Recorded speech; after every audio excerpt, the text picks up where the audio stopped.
আপু আমার একটা ফুল দিতে পারবা? আমার কাছে টাকা নাই। ভাই একটা ফুল দিলে তো আমার লস হয়ে যাবে, হ্যাঁ? সারাদিন বেচতে পারি না। সারাদিন ব্যস্ত পারো নাই? একটা ফুল দাও না আমারে, তোমার কাছে তো অনেকগুলা ফুল আছে, একটা ফুল দাও। একটা দিলে ভাই আমার লস হয়ে যাবে। লস হয়ে যাবো, দিতে পারবা না? তোমার ভাই যদি চাইতো তাহলে কি না করতা? হ্যাঁ, একটা ফুল দাও না। কত বেচো কত তুমি? 30 টাকা। 30 টাকায়? আমার কাছে টাকা থাকলে তো আমি টাকা দিয়ে কিনতাম, টাকা নাই দেখে চাইতাছি। দাও না? আচ্ছা নেন। দিবা? হ্যাঁ। তাহলে দাও একটা ফুল দাও। এটা কি খুশি মনে দিছো তুমি? হ্যাঁ। খুশি মনে? হ্যাঁ। তাহলে যাও গা তুমি। হ্যাঁ, ওকে, ঠিক আছে, যাও, আল্লাহ হাফেজ। দর্শক ফাইনালি কিন্তু দেখলেন যে ওই মেয়ের কাছ থেকে আমি একটা ফুল নিতে পারছি সম্পূর্ণ ফ্রিতে।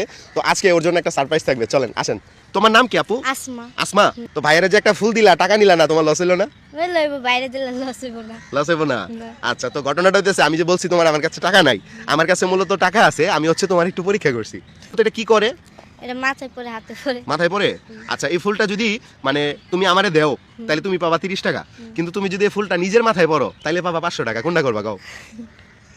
আপনি হাতে পরে দিই। মানে আমারে দিলে তো 30 টাকা পাবা, আর যদি তোমার মাথায় পড়ো তাহলে পাবা 500 টাকা। কোনটা করবা? তো মাথায় পরে। মাথায় পড়বা। এদিকে দাও, এদিকে দাও। হ্যাঁ, পয়রা আমাকে দেখাও। পড়ছো?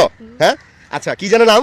আসমা। আসমা। দর্শক আপনারা একটু কমেন্টে জানাবেন, এদিকে একটু তাকাও তো, এই ফুলটা পরার পর আসমাকে কেমন লাগতেছে, সুন্দর লাগতেছে কিনা জানাতে ভুলবেন না। তাহলে যেহেতু তুমি তোমার মাথায় পড়ছো, আমি তো বলছিলাম নিজের মাথায় বললে 500 পাবা, এনো 500 নাও। পাইছো? হ্যাঁ। খুশি আছো তুমি? হ্যাঁ।